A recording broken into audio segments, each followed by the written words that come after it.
like to welcome Erica Whyman from the RSC. She's going to be interviewed by my stalwart chairman there, who's called Tony Stone. He's my boss, so I have to be nice to him. And he's also being helped by the very fragrant Nico Strullo, who is a member of the new youth company at the RSC, but he goes to Blackpool College. Yeah. And you were part of our young company? Yeah. And you're part of the Shakespeare Council? Yes, I am indeed. Yeah. A bit of a star, really. So I'm going to hand over to Tony. Well, I just have another hand for the treatment.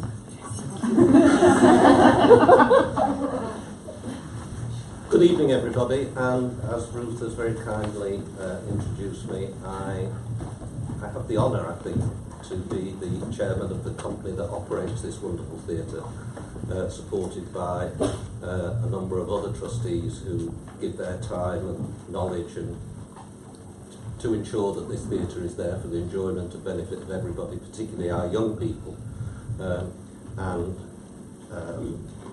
That's one of the reasons why I'm here tonight to co-chair this with Nico. He's been introduced.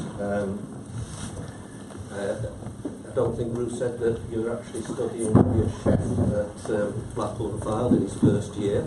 Not quite sure of the correlation between that and Shakespeare's writing, but I'm sure there is one somewhere. And if I may, I'll just add my welcome to Erica. Erica and I have known each other now for about 3 years, I guess. Yeah. 3 years. Some more of that might come out as the evening progresses. So the format is that I'm shortly going to hand over to Erica. She's going to talk to you for probably 10 minutes, just a little bit about herself. Then we've got some questions, formal questions, that Nico and I will put to Erica. Then hopefully you'll all be in the right frame of mind to go into some open discussions and ask some questions back. And then as that winds up, Erica might actually challenge you with 1 or 2 questions of her own. And then there are some tasks, because you can't come to an event like this and not do something back. So Celine, who we owe so much to at the theatre here for running this programme, will take that up as we get through the evening. So Erica, the actual formal thing it says here, it says you're going to talk about Erica, my creative journey, and yourself. I'm going to try. Thank you very much. Thanks, Tony. And I suppose I ought to start with saying that the genuinely pinnacle of my journey, if that's not too odd a phrase, was it only last year? It was only last year, in the spring of last year, being here with Midsummer Night's Dream that I directed, and which of course I co-directed with Tony and another 12 directors directing different amateur theatre companies around the country, and 580 young people from the associate schools, partner schools that the Royal Shakespeare Company works with across the country. And truly, truly, the opening night here in the ground was really precious, because bizarrely, something like 19 years ago, I was also in this theatre opening Midsummer Night's Dream as an assistant director. So there was a great bookend for me. It's a beautiful auditorium, but it's a really special team here. And the company that I now work for has had a relationship with the ground for a long time, but I feel very lucky to have got to know the team and what they're trying to do here. So that's why I was very keen to take up Celine's invitation and come tonight. It is odd being asked to talk about your own creative life. It is very nice for me to be asked to come and talk about myself as an artist, because for a long time, nearly all of those 18, 19 years, I've been an artistic director, or now a deputy artistic director. So I've done bits of Ruth's job, bits of, and in some cases quite a lot of, thinking about putting budgets together, thinking about the building that I work in and whether it's going to fall down or not, whether it needs rebuilding or reshaping, working in partnership with schools, universities, the Arts Council, now national government, all sorts of organisations that function differently to the theatre. And I enjoy that part of my work very much, and I've always thought, it started quite instinctively and it's become I suppose, a little bit more secure in me that actually running a rehearsal room as a director isn't so very far from the skills required to do it, and not very far from the skills required to run a complex organisation. And there was a time maybe in the middle of my career where I wondered if they were very different, and actually the older I get, the clearer I am that they have a lot in common. So my creative life is a kind of funny old jumble, but it's lovely to be asked to talk about being an artist. I'm a theatre director, and I appreciate some of you know exactly what that means, but for those of you who don't or haven't spent much time in a theatre rehearsal room, I think it means the person that holds a group of other people, including the actors, but also including a creative team of a lighting designer, a designer, a choreographer maybe. I know I'm talking in a luxury version of the Royal Shakespeare Company, a very, very big theatre company, so I might have a fight director, I might have a voice coach, and stage managers, of course, and production managers and technical managers. The person that holds all of those people in a way that allows them to do their very best work. And a key person, not the only person that matters in that room, but a key person is the writer, whether they're alive or dead. And these days I direct a mixture of living and dead writers. The dead writers are much better behaved, obviously, but you do still have to think about how they might have felt about what you've just said about their play. So that's what I think directing is. It isn't a number of things that people sometimes say it is, like telling people where to stand, or telling people what to do, or telling them when they've got it wrong. I try not to do any of those things. I might cajole someone to experiment with moving from where they thought they might be to being somewhere else on stage, and see if we agree that that might be a better place to be, and if we don't, we won't do it. So there's a lot of persuasion involved, but I am telling this backwards. Let me go back a little bit. There was no history of theatre, or really people participating professionally in the arts in my family. My granddad, who was a broker on the stock exchange, he really loved music, he loved opera, and that was a bit odd in his life that he did. But he sang in choirs, and we used to go and see him. So that, I think there was a little bit of that. My dad also loves music, and I think was interested in the art. It wasn't something that we thought that people actually did for a living.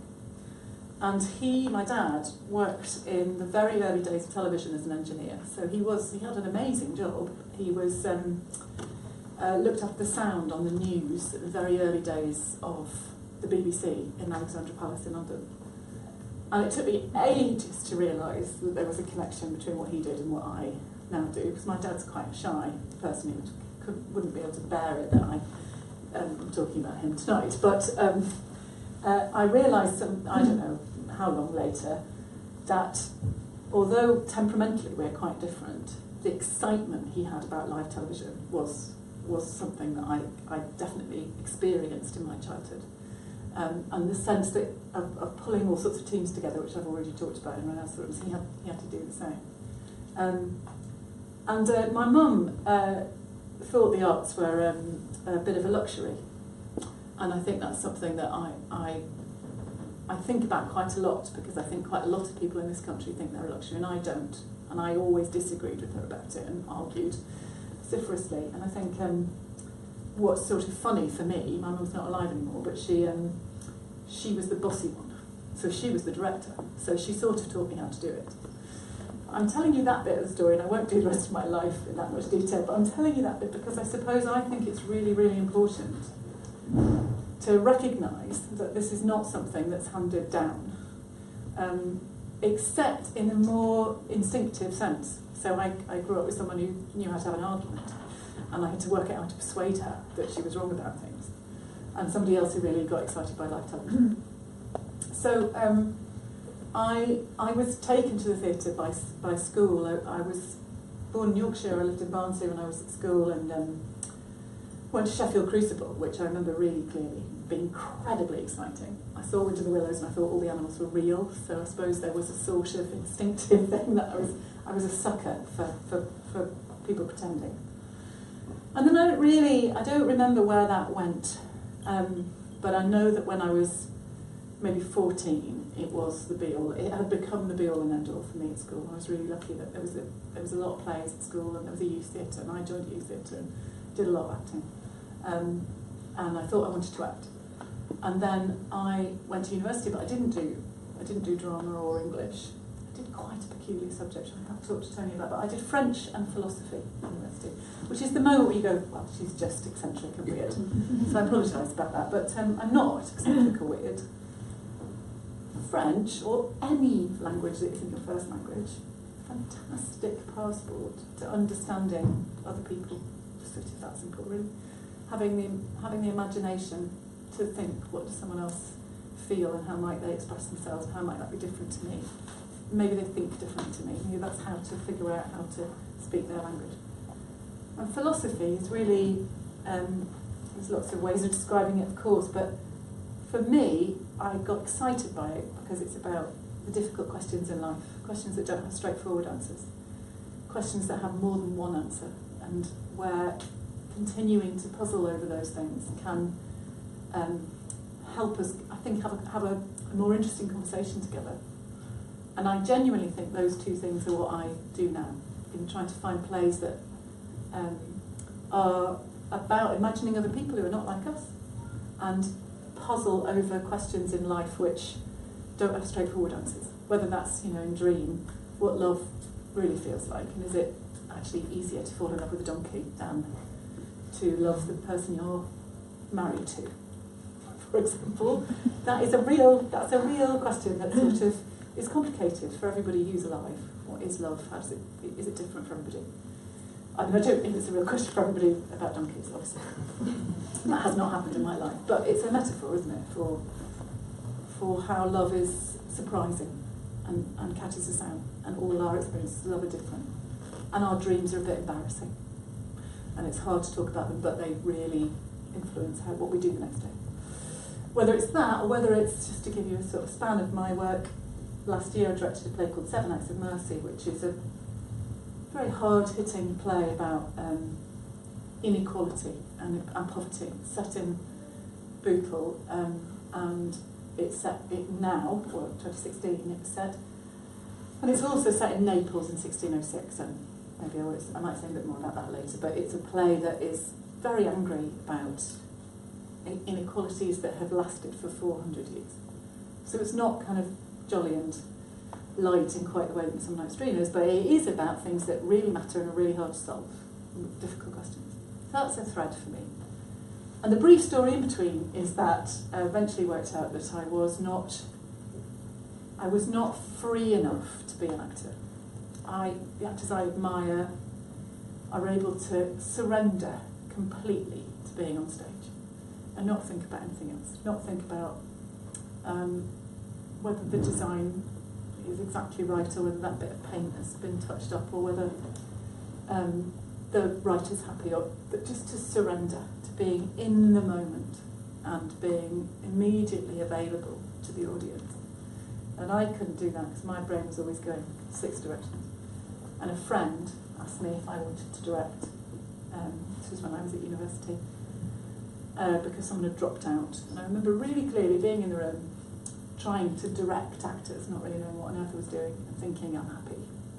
Because the 2 bits of my experience to date, loving being on stage and loving thinking about complex ideas, were happening at the same time for me.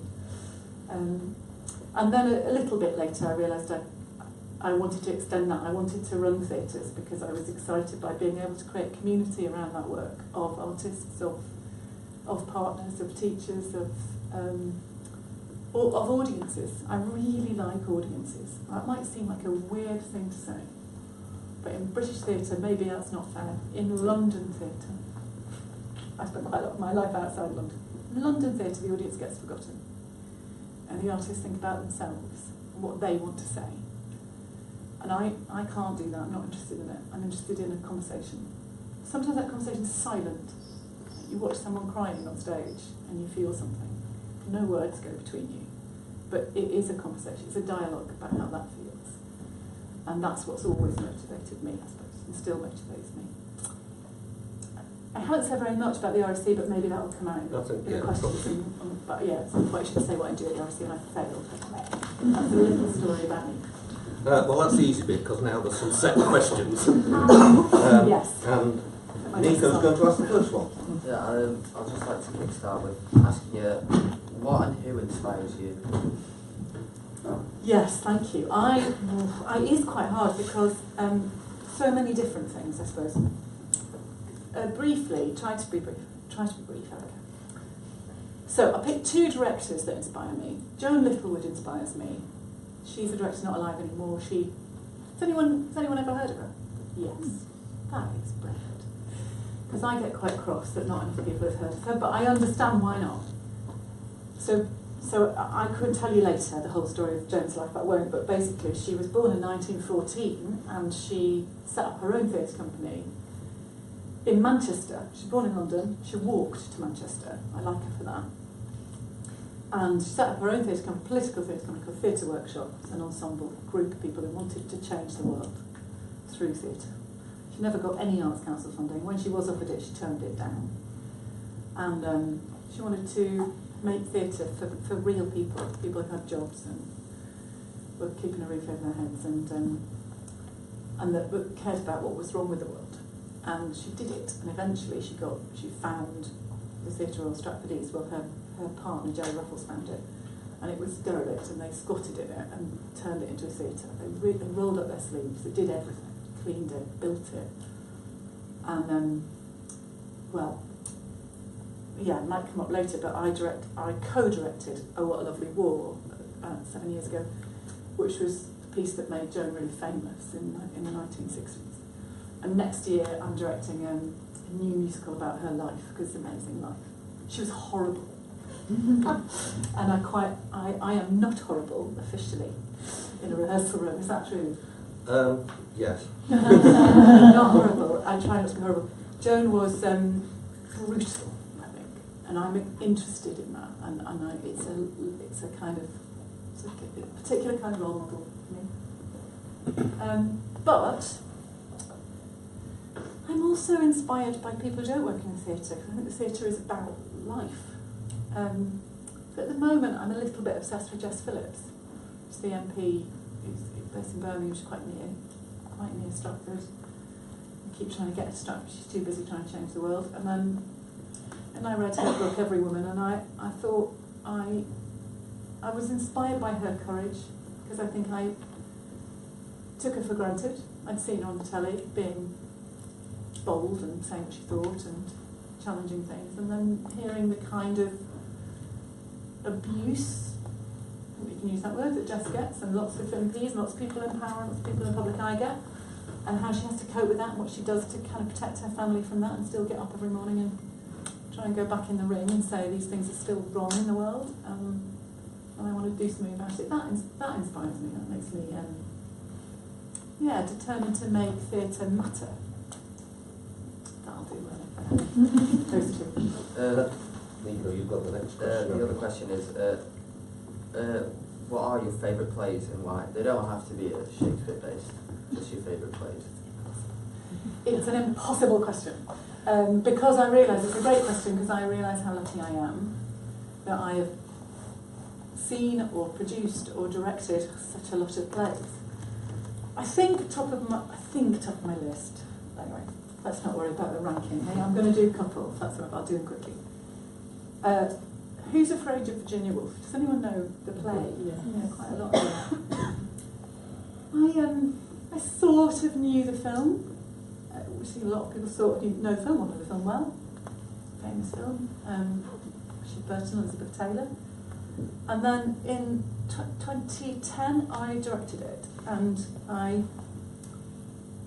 really, really loved doing it. And I think the reason I loved it is partly personal and partly, whatever the other word is, professional, political, sort of public.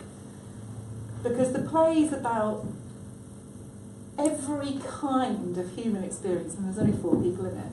There's amazing writing. Somehow it's got this sort of 360-degree sense of what it is to be alive, and that might seem weird because it's set, on the east coast of America, and So there's a sense in which it shouldn't really be about me or you, but I think it is, because it's about ambition versus integrity. It's about family and love versus the individual and what they want and need. It's about hope versus despair. There are people in it who are despairing and genuinely without hope, can't get up. And there are people in it who've got their whole lives ahead of them and can't see why you wouldn't hope that everything would go right.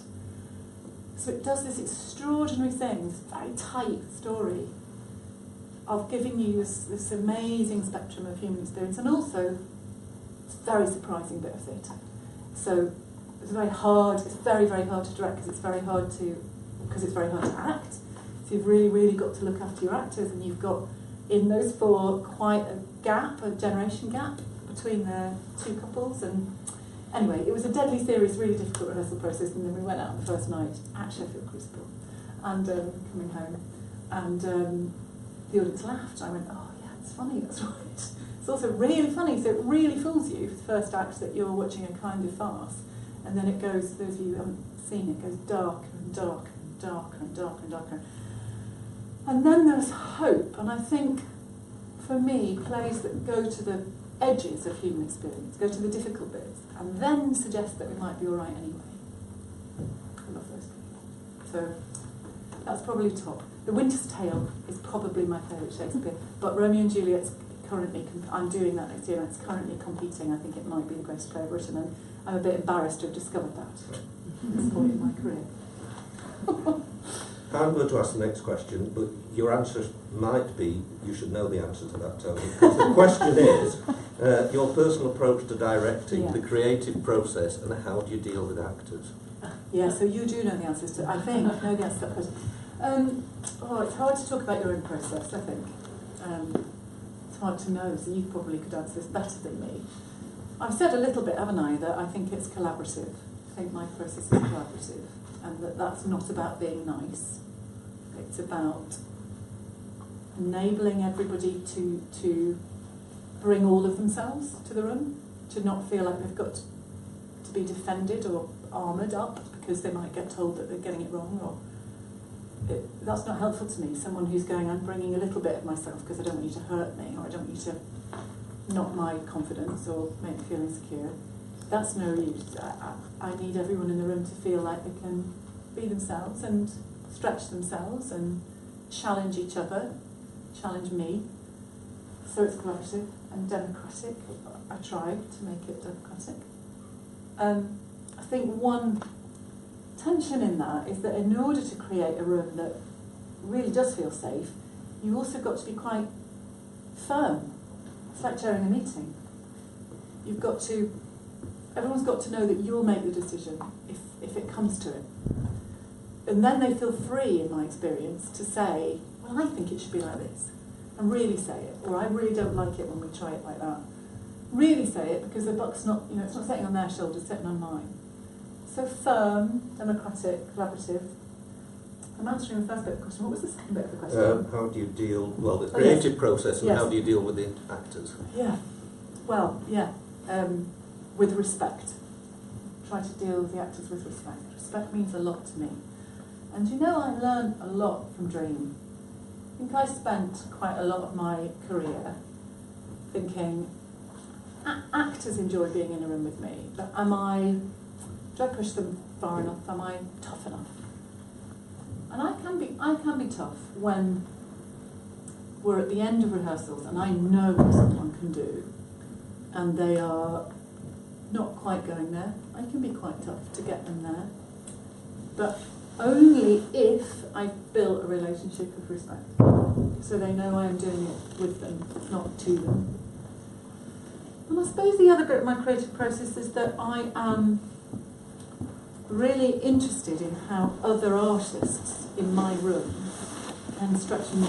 So more and more, actually, I work really closely with composers, choreographers, designers to stretch me, to take me somewhere I wouldn't have gone otherwise. And I try to step back occasionally, to look at it and see whether I'm being brave enough. I think, you know, we can overuse the word courage in the theatre. You know, it's not, as I once said to an actor, it's not like going down the mines. But there is risk involved. You are exposing yourself. And so the director's got to do that too. So I try and push myself, partly by having people in the room who'll say, Erica, don't you think this is a bit boring? Or don't you think we could do something more interesting? So risk-taking, collaborative, democratic, but... Oh, that's what I was going to say.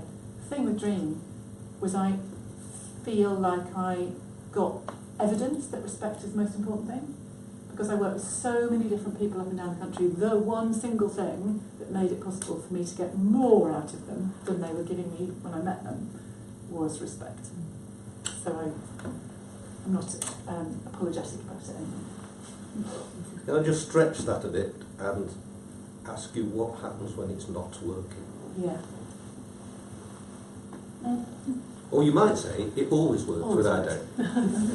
Well, you know, I've been very lucky. I've not had many situations where it hasn't worked with the actors.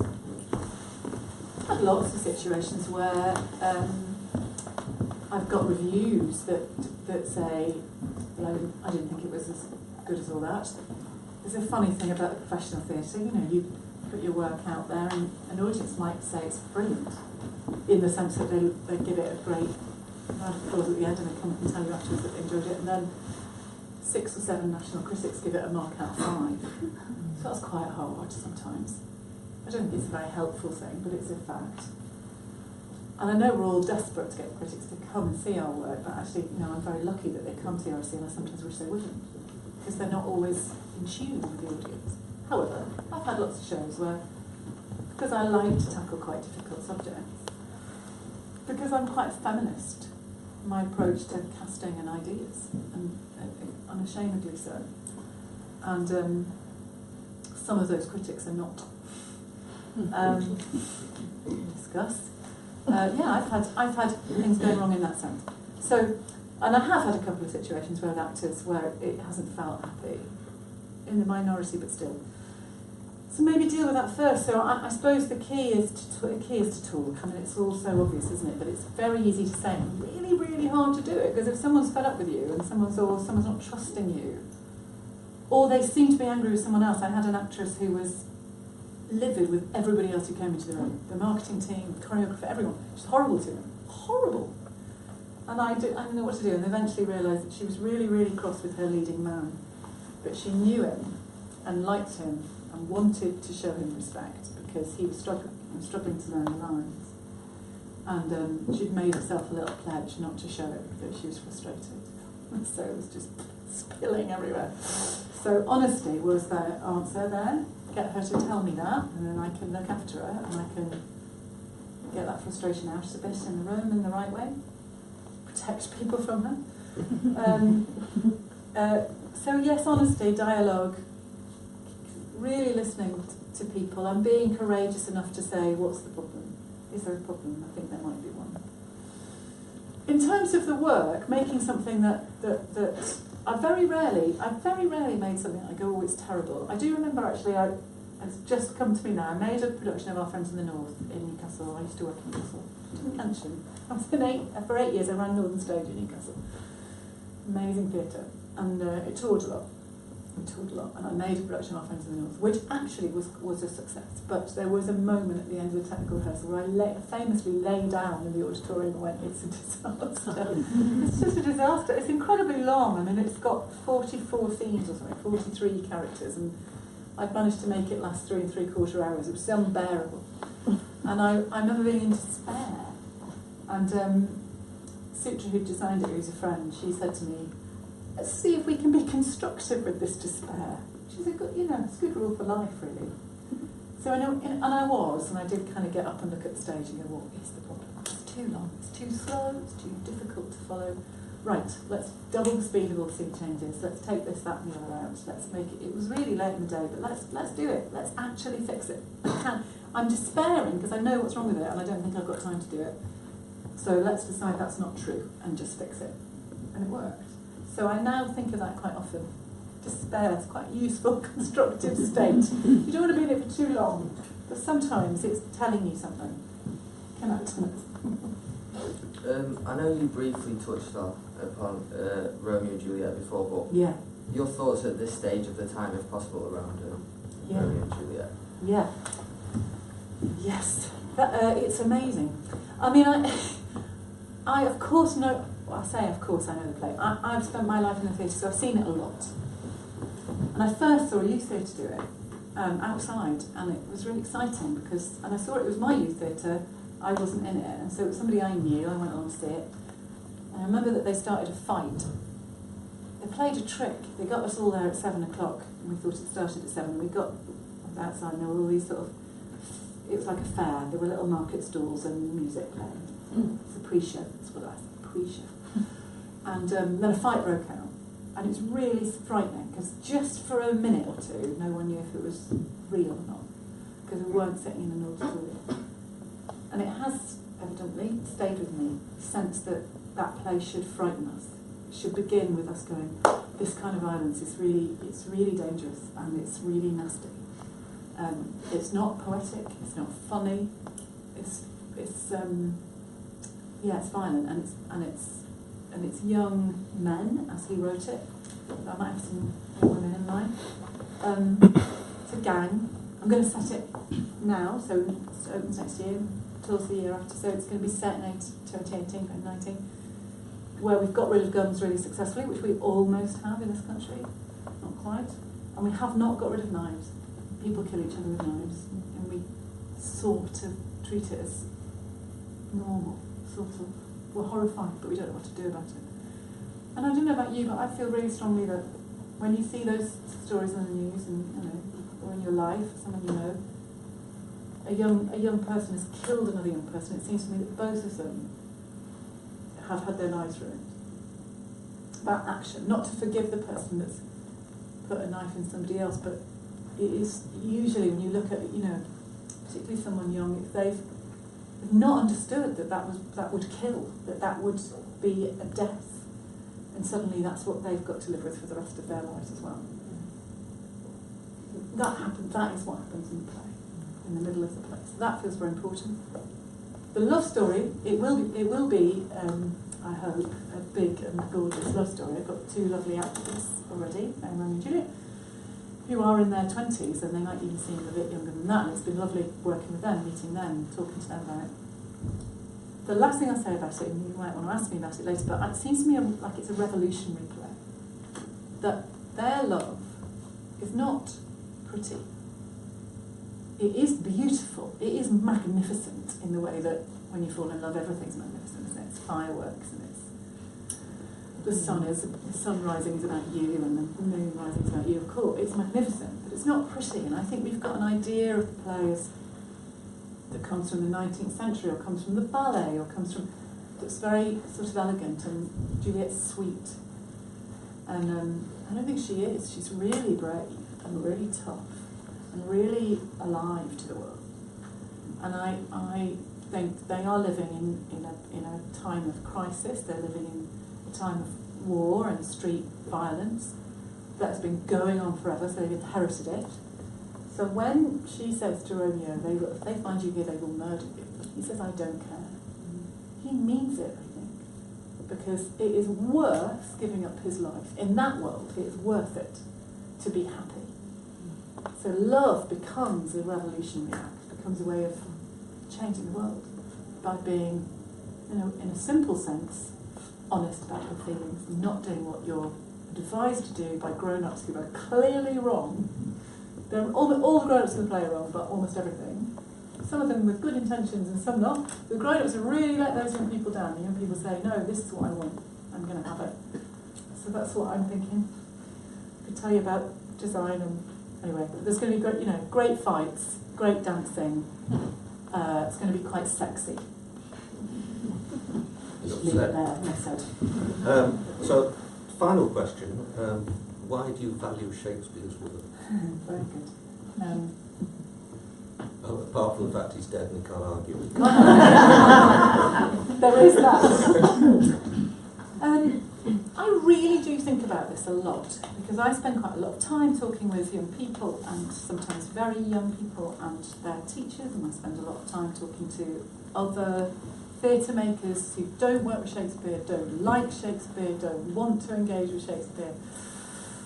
So I think about this a lot. And my current answer is that he is in touch with the complexities of the human spirit in a way that is a little bit miraculous, because he's been dead so long, 400 years. 400 years, and he is still on the money about so many things, about love, about evolution, about war, but most importantly about power. I think the thing that really, really motivates me is there isn't, if you look at all of the plays, there isn't anyone allowed to wield power in an abusive way and get away with it.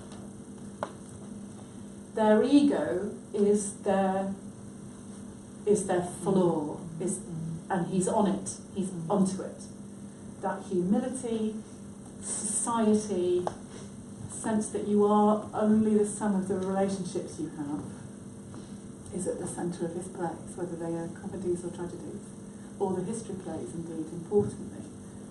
So there's a connection to be made for us all across those 400 years about how we haven't invented our current troubles or our current hopes for the world or ourselves. We haven't invented it. It was sort of always like this, and there are lessons in the plays, and there are surprises. The plays still surprise us. One of the reasons I love The Winter's Tale is that in the third act of that play, so you've got a conventional court, if you don't know the play, you've got King ruling rather well until he loses his mind because of jealousy, absolutely loses it. And the Queen that everybody loves, and she's having children, she's doing the thing that she's meant to do, she's having children. Well, fine, she's good friends with his best friend. Oh, he's suddenly jealous. So the play goes very dark, very, very quick.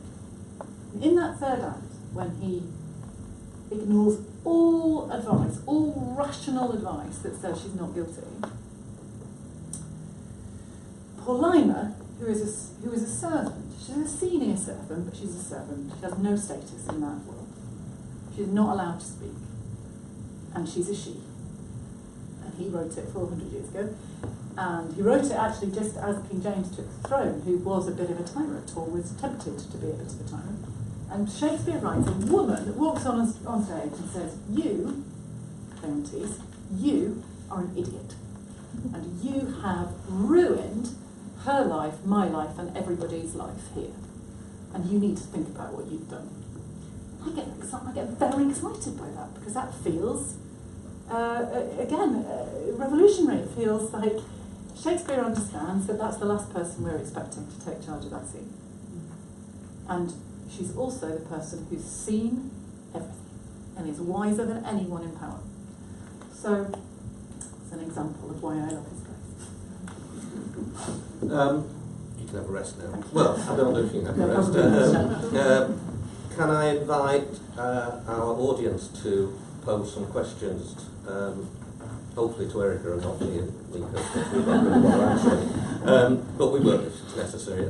This is a fantastic opportunity, so please take it. May I ask Erica a question? Yes. First of all, Erica, may I give you very belated congratulations on a double first at Oxford, I believe it was. Gosh, you're not supposed to say that aloud. Right, well, I have said Thank it. you very much. And my name's Seamus Graham. I'm a second-year undergraduate in acting at Blackpool College. And what I wanted to ask you was, I understand a couple of years ago there was a report by Lloyd Webber about elitism in the theatre. Yes. And I did put this to a colleague of yours a few weeks ago, Hannah Miller. Yeah. Yes. Do you think that there's elitism in the theatre generally and in the RSC in particular, especially as you're an Oxbridge graduate? It's a very, very, very good question, and it's a hard question. And I can answer it in brief and say there's elitism in the theatre, there's elitism in the arts, but that's not the story. And that's why I started where I started tonight with my story. Because I was born into a generation of serious social mobility. So that mum and dad that I talked about, neither of them went to university and nobody had been to university in my family. And everyone in my, not very big family, but anyway, everyone wanted me to go to university. And everyone in my school saw no reason why I couldn't. And a couple of key teachers saw no reason why I couldn't apply to Oxford. The imagination of that is a gift for which I am forever grateful, because it didn't seem like a big deal to me. It was just someone going, well, you're quite good at these academic subjects, this track might suit you, let's figure out how we can. And no one in the school had ever applied to Oxford, no one knew how to do it. So I am unashamed that that journey has led me to the role that I play today, because the skills I learned at that university directly, not just in French and philosophy, but also in the theatre, an amazing university to spend a lot of time, making plays in all sorts of ways. So, do I think we need fewer Oxbridge graduates in the theatre? Might be a different way of putting your question. Well, yes. Yes, I do. Do I think that Oxford graduates are necessarily not qualified? No, it's a great place to learn. And the university system's changed out of all recognition, of course. So there were very few other places, actually. A handful, but very few other places you could get the amazing breadth of experience that I had. That's not true anymore. And far more people are going to university. So the big problem is, why isn't it changing? It should be changing. Behind me, 10, 20 years behind me, we should see a much wider spread of where people went to university, but we don't. We don't. And I think there's a bigger question, not to pass the buck, genuinely there is a bigger question about the whole establishment and how it speaks to itself. So who do we recognise? I mean, I get, as you can imagine, I get quite cross about the London-centric, south-east-centric quality in the theatre and in the arts generally. Because genuinely, not being nice because I'm here tonight, but all my favourite theatre experiences have been in the north of England. And I'm from North England, and I kind of go, well, what's going on? Why is this? There's this sort of invisibility about the work that's made in the north, for example. So that's an issue. I think the other thing to say about the RSC is there elitism in the RSC. I genuinely don't think that there is anyone that I work with who is intent on perpetuating those class biases towards a particular education or a particular background. No one. And in fact, we spend a lot of our time introducing artists, particularly actors, to the company from all over the country, from all kinds of backgrounds, many of whom haven't gone to drama school, and bringing them through into a career, and including, of course, Next Generation, which is designed deliberately to go, where is the talent in this country that doesn't necessarily currently have a route to finding their way into professional training. So I feel very confident in that.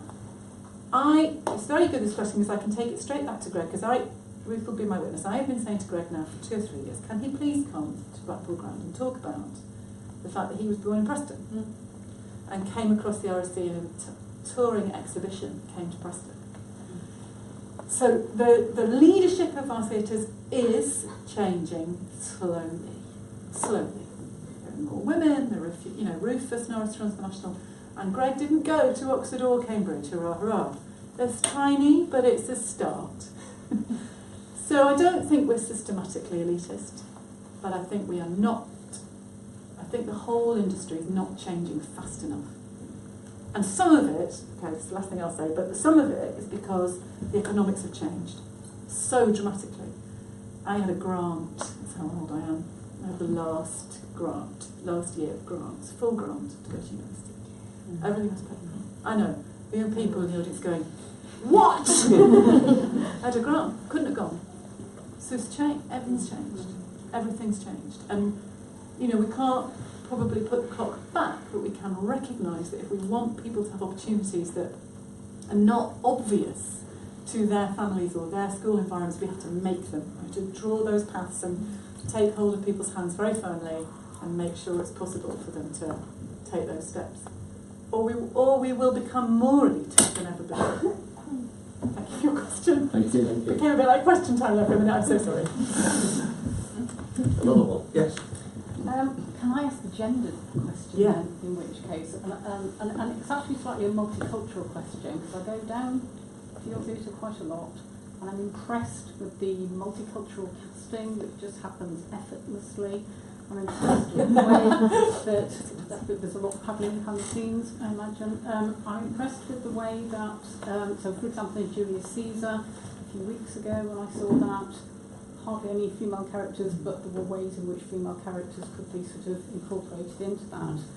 And it's culturally acceptable now for women to take on male parts, but it's less acceptable for men to take on what are traditionally female parts, unless it's taking the mickey, or unless it's in Salome, for example, where you did do that, but there was a whole sort of homosexual slant to that. So when will we see the RSC sort of experimenting with different kinds of gendered casting and cross-casting that doesn't have, why can't men play women's parts? Well, for me there are two questions. Especially if Shakespeare did it. So. Yeah. The answer to the first question, when will we see more cross-gender, is we'll see more every season, I think. I think we're committed to that experiment, to figuring out what it does to the plays, what other options we can open up. The answer to the second question is different though, because if I separate them into when are we going to see men playing women, not till there are enough parts on our stages and on all the British stages for women, not till then. That'll take a while. I had a journalist say to me recently, do you think it's become fashionable to cast women in men's roles? And I said, well, yeah, but that's a good thing, right? She said, unless it becomes too fashionable. I said, it won't be too fashionable until I really do have men knocking at my door saying there are no parts for me.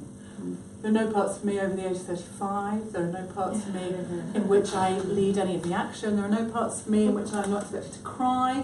There are no parts for me except ones where I just talk about women all the time. I mean, when that happens, sure. Another question.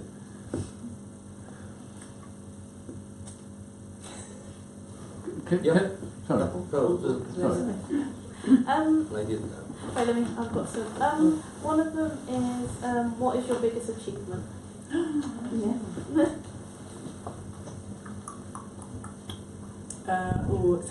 It's hard. Aren't I lucky? My 4.5-year-old daughter springs to mind when you ask me that question. Directing Midsummer Night's Dream springs to mind. Tony sat next to me, and it was amazing. Yeah. It felt like meeting the nation, which is a bit of a grand thing to say, but how lucky am I to get to do that? But maybe the right answer is what I achieved in Newcastle, because for me there, I was able to really make a community around a theatre that is not traditionally the popular working class theatre. That's live theatre. It makes work about the story of working people in Newcastle. So I was doing, I had Robert Lepage coming, and I had, wild plays from New York, and who's afraid of Virginia Woolf, but we grew a love for that range of theatre, very wide range of theatre, and a theatre, in part, a theatre of ideas that felt really immediate and straightforward, and not like it was in an ivory tower. It was about you having a dialogue about being alive, and that was brilliant. yes, Ruth. Because I'm aware there's quite a lot of young people in the audience here, and we're talking about women's roles. I'm a chief exec, you're an artistic director. Did you ever have that thing, they're going to find out it's only Erica?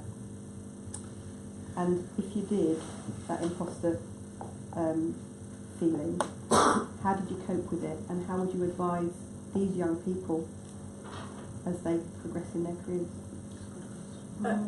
Brilliant question.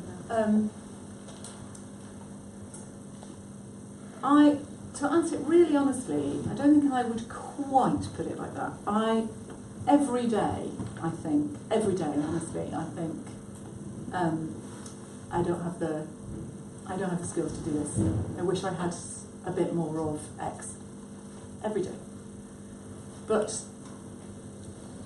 the older you get, the more, and I don't really mean sort of recent years, I mean thinking when I started running theatres particularly, you develop ways of saying to yourself, but you're the one who's got the opportunity to do it. So you're the best everybody's got. And so I get through those moments by thinking about responsibility rather than about qualification. I do see more young women than young men say to me, I'm not qualified, in one way or another. Not qualified to direct on a big stage because I haven't done it before. Well, every single person who ever directed on a big stage hadn't done it before at some point. I see women not apply for jobs because they don't meet the person spec.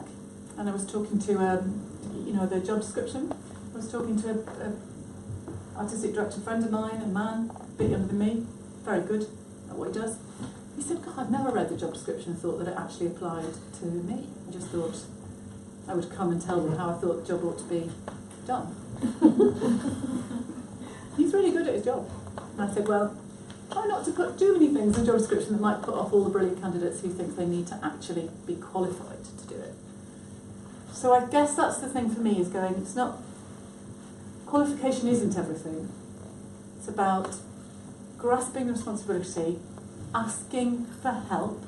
You can be in charge with great, I know you know this, with great confidence and authority and still ask for help. Say, I know these 6 things, but I need these 4, I don't have them, who's got them? Oh, and, a story I thought on the way here that I might tell, so very short. When I was 27, I was directing a play called The Gambler, which is a Dostoevsky short story. You can see a pattern, can't you? Wildly complicated stories to tell, anyway. And there was a young cast. They were all in their 20s. They were all sort of my mates. And there was an actress who was 65. I thought 65 was really very good. But as I get nearer to it, I realise it isn't. But she was a lot older than us. She was wonderful. She had one scene as a grandmother. She'd come into rehearsal, she'd do the scene, and I think it's really good. I don't know how to direct her, because I don't know what to say to her, it's really good. And one day I confessed, I said, I don't feel like I'm giving you much attention, Ruth, because you come in and it's great, and you understand that if it wasn't, I was worried about it, I'd say something. She said, oh, that's just not true. So I said, oh really? She said, how old are you? And I said, I'm 27. She said, every single day of those 27 years are yours and yours alone. I wasn't there. I don't know what happened. That's a lot of life. That's a lot of experience. Every day, 27 years. 17, whatever it is. She said, you know all sorts of things I don't know, and I want you to tell me what they are. And it was the most brilliant thing to say to a young person. Because I think the imposter thing comes when we think we've got to be like someone who's already done it, who already knows, who might not look like us or sound like us or be like us. It's not true. You can only be you. And what she effectively did was say, you're not me. That's the great value of you, is you're not me. So share that with me and I will learn something. And I think of that on those days where you go, oh, I'm not sufficiently competitive or macho. Mostly I'm letting that stuff go. But yeah, think of that. I'll take one more and then I'm going to reverse the roles. So. Yes, crikey, yes. Right, do you know in Shakespeare its language is different than our English now? Yes. When you first started it, did you struggle with the language barrier, on pronunciation? So I know I find it difficult at the moment because I'm just doing Shakespeare at the moment and I get it kind of tongue twisted constantly. And, I'm just wondering if you ever got like that. Oh yeah, and I still do. I try and think, what's the truth about this? Is it a different language? No. It's really old. It's really old. Just reminds you of the Bible sometimes. Exactly. Yeah, my mind just shuts off as soon as I think of the Bible, Yes, well that's the thing, you have to think, it's like the Bible, it isn't literally the Bible, it isn't, it's not the same. So I think to myself, it's old, and he was making it up. So it's very likely that some of the more complicated sentences where you go, what are you talking about? The syntax of the sentence or the word order of the sentence, you have to think he was making it up. He was playing with language. Yeah, because he puts the extra words in the middle of nowhere just because it's not rhyming right. No, he doesn't do that. I promise you. I promise he doesn't do that. But we can talk about some examples if you want to. he doesn't do it to make it rhyme.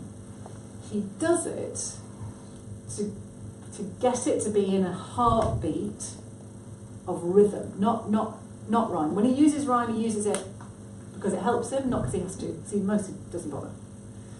But rhythm he cares about, because rhythm means that even if some of those words go past you, because no one had said them before, so people listening to them 400 years ago didn't know what all the words meant. And they spoke it so fast. I mean, words would have gone over your head all the time. But what he gets at is it sounds like someone who is passionate about what they want to say. So, it is difficult, because it's really old, but if you speak it, if you really speak it, and you let go the idea that there's some sort of technical toolkit, you've got to understand these terms, because there isn't. Very important thing to say, there isn't. You speak it as though this is people thinking and feeling as they speak. We don't do that. On screen, people don't say all the things they think, they only say the things they say. See what I mean? With verse, with particularly Shakespeare's verse, they say and feel everything. It's like being inside their heads. If you think that, and you pay a little bit of attention to the rhythm, you understand where his emphasis lies, and you look up the words that we don't use anymore, without any shame. Don't use that word anymore, what does it mean? And you ask yourself, what does it sound like? Because that's all anyone else has got in the audience. What does it sound like? What do I think it means? You'll be grand. I'm going to just let Erica ask one question of the audience. Yes. I think my question is what it was earlier. I think so. I think my question is, why do you think that the arts matter? Why should we bother? Because they're expensive, and we could just not. We could just do sport and work. For me, I think it reflects what you were saying earlier. I think it really truly is a mirror on ourselves, and sometimes it helps us to understand who we are, what we are, why we are, for example, and then helps us to build our relationships. It's also, I think, from a teacher's point of view, it's a good release for students who are highly academically pushed, and then for the arts, it's a way of expressing themselves, and some students need that, want that. I know I loved it, so I'm here. But it was very, very important to me growing up, and it built my confidence, and it gave me a lot in my life. Thank you, that's a great answer. Yeah. I just think with Shakespeare in particular, like it is kind of like a window into the past almost, because you see how society functioned back then through these plays. If that kind of makes sense. Yeah, completely. Completely. I mean, I have mixed feelings about that, because I agree.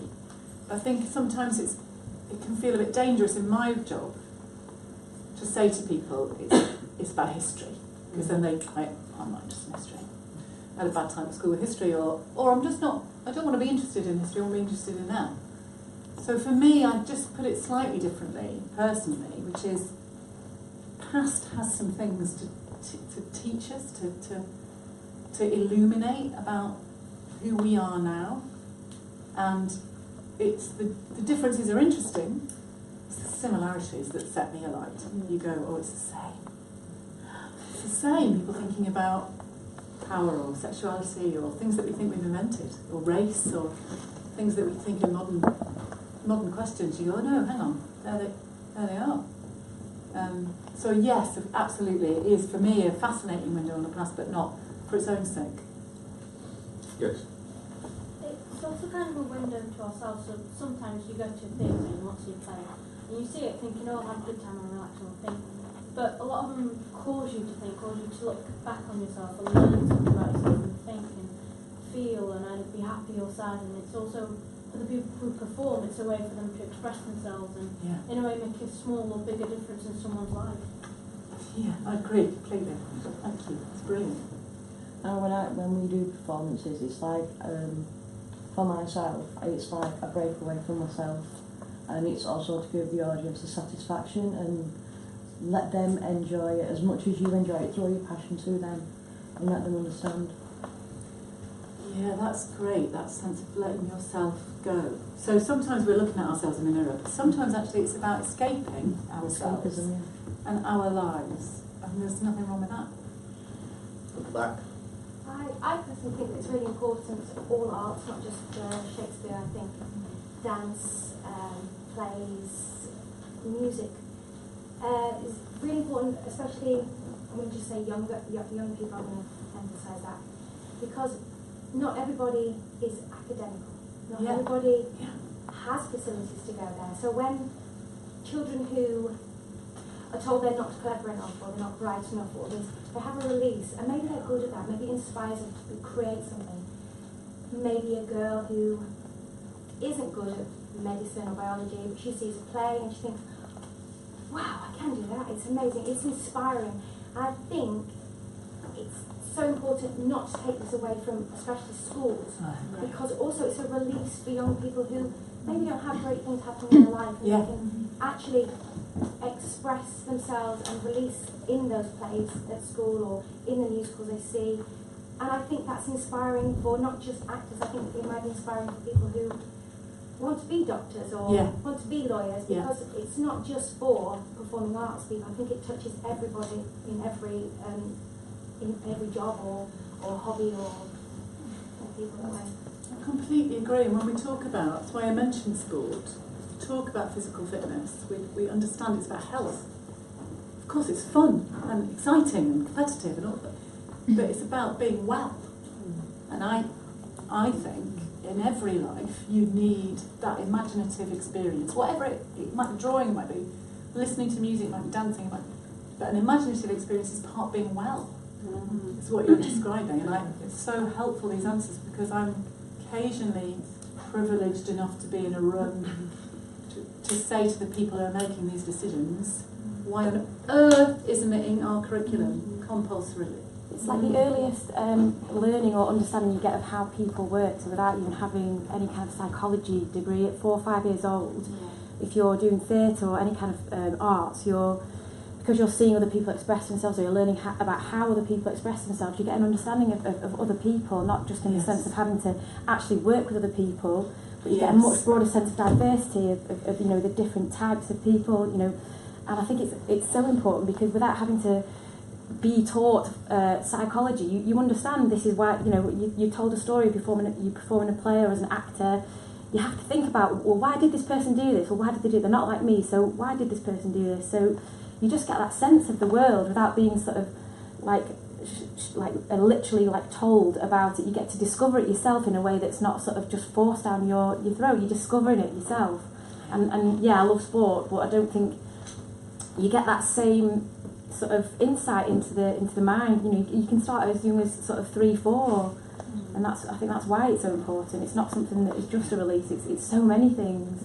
And they do it anyway, don't they, at 3 and 4? I mean, that is just my daughter. Why they did you discover say each that? other through play, through pretending, through telling stories. And I of course agree. And I was going to say, as a teacher, following up from that, it's these emotional responses to the arts, to Shakespeare, to dance, to music, that gives children a voice of their own, because they're generally told this is right, this is wrong, but now it seems, fingers crossed, that the curriculum is moving, and thanks to the work that the LPN's been doing with the RSC, that it's positively moving in that direction, tiny bit by tiny bit. But it is, you're right. That the children are now being able to be given that voice.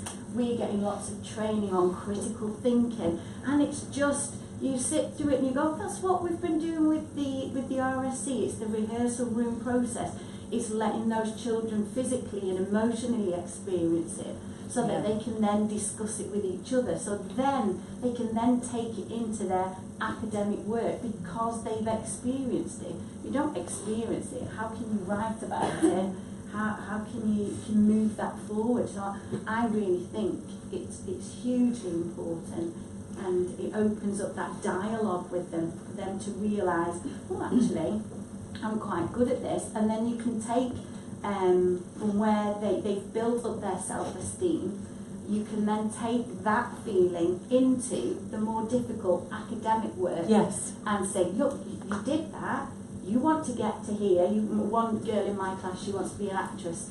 So I'm telling her, well, you need to get your maths, you need to get your GCSE maths, and then you can be an actress. Yeah. So now she's totally focused on her maths because she knows what it feels like when she's on that stage, and she couldn't have got there if she hadn't taken part in the arts. Yeah. Can I just add to that as well? To your question, answer to your question, is that for me there's something about how an experience of anything artistic is nourishing to yourself. There's something about when you see music, it's the arts give you, I think, a space between the notes. And it's, I'm trying to articulate it. What makes it's you almost, human? it's something that I'm trying to say connects with something beyond yourself in a spiritual way. Yes. So it was so busy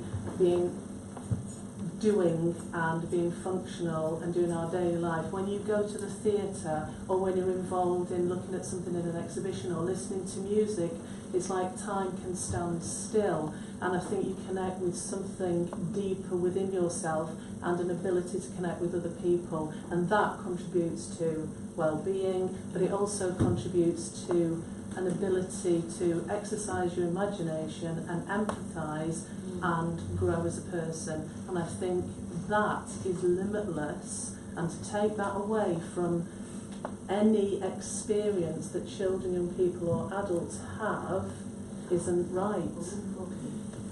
Can I ask you what your answer might be? Sorry to put you on the spot, I saw you nodding there. No, yeah, I totally agree. Thank you. I think the arts, especially when I was in high school, because I wanted to try a lot of things, and I got introduced by the teachers, like, come on, just do it.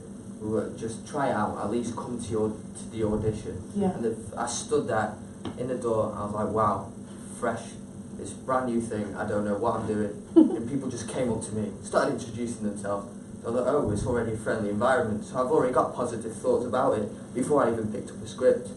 And then when I started getting used to it, when I read the script, when I read the actions, the characters, because then I got to choose the characters I want to play, my strengths, my weaknesses, and asking people, not so above me, but people who are stronger, and I take as role models, asking them how to improve my weaknesses, and they were asking me about my strengths, which as well I also took as a huge advantage I had.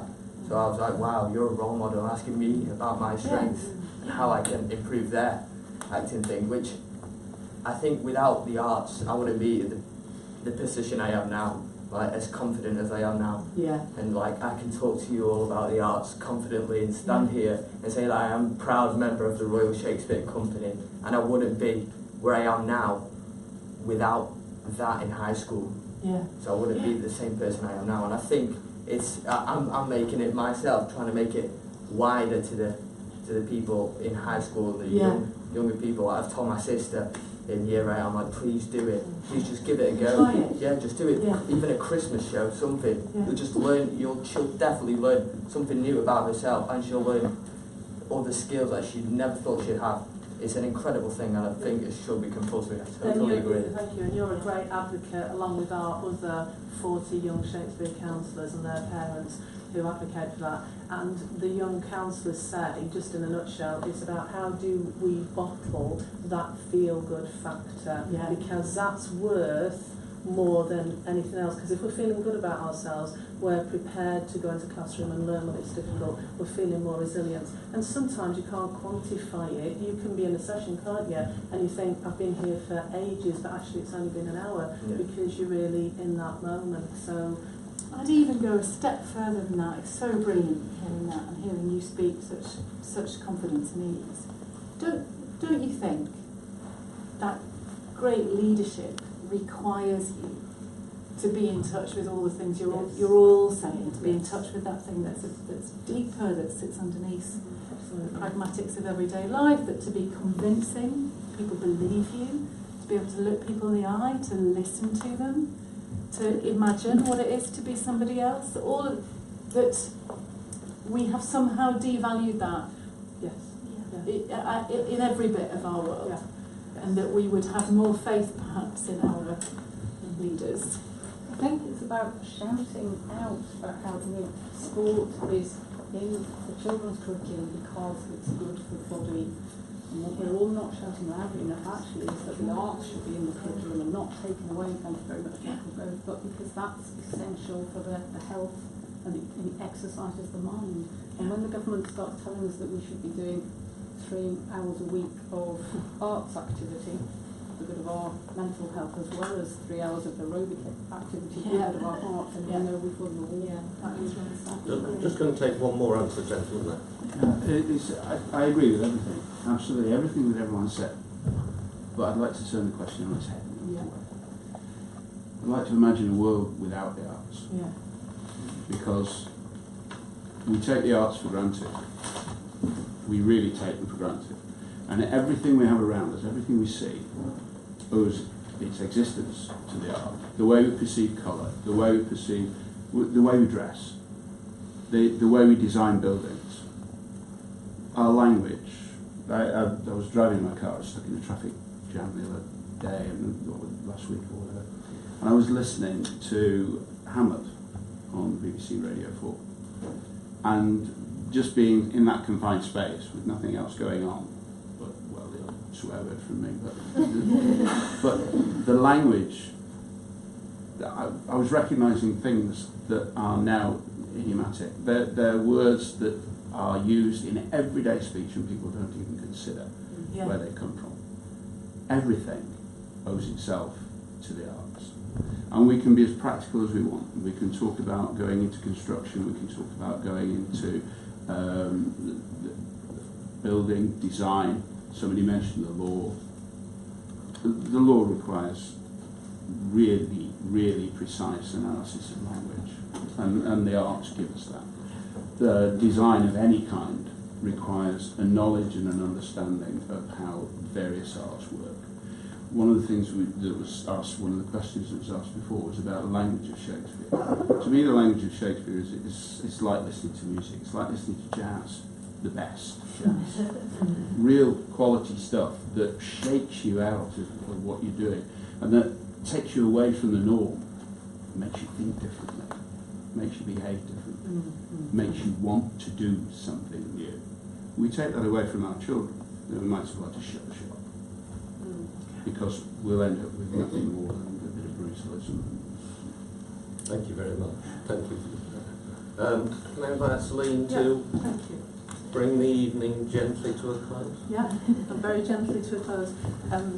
Erica talked about respect, and it's really important to us to respect schedules. If anybody's seeing Thriller, could you just put your hand up because we'll get you out sooner? Nope, okay, that's all right. We've just a bit more time then. So what we've got that's really important to us is to allow people to say what they want to say about the experience that they've had, and the way we're going to do it is on a Blackpool postcard. So there's a gift for you to take away. There's a postcard pack. You'll see an example of it there that it does actually spell Shakespeare, and it's a tribute really to the nearly 5 years now that we've had the privilege of working in partnership with our schools and the RSC and the team at the theatre. So if you get one postcard and a pen, I'd like you to just write, if you could put down what is important to us, which has been underestimated in lots of feedback, is how we feel good about the experiences that we have. So could you just write down in a few words what you've enjoyed about this evening and what